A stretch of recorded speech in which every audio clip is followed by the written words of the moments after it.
অনেক ছাত্র প্রিয় মাতৃভূমি বাংলাদেশ থেকে আমরা পাঠাই দিই বিদেশে, অম্মল করে দাও, মিশর আল আজহারে পড়াশোনা করো, মদিনা ইউনিভার্সিটিতে পড়াশোনা করো, তাবুক ইউনিভার্সিটিতে যাও।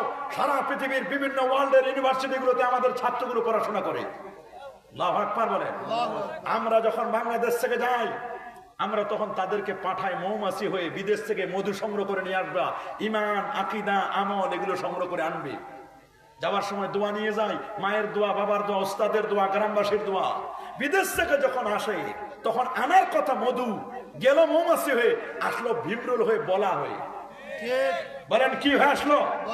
নিয়ে গেল দোয়া, বিদেশ থেকে আনলো কম্বল, দোয়া বিদেশে রেখে আসে। আছে না এরকম? আমার দেশে আসে ফতোয়া দেয়, নবী মরে পচে গলে শেষ। আমার রাসূল কি মরে পচে গলে শেষ? আমার রাসূল নাকি শাফাআত করতে পারবে না। 20 রাকাত তারাবির 12 রাকাত বিদেশে রাখে আসে, 8 রাকাত ব্যাগে জায়গা ধরে 8 রাকাত আনছে। নাউজুবিল্লাহ বলে।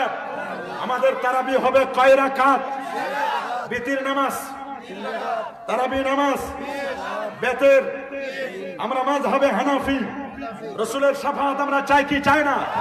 শবে বরাত আছে না নাই? শবে কদর, আহলে বাইত আছে না? এগুলো আমরা পালন করি না? কদম বুচি এগুলো আছে, থাকবে না এগুলো?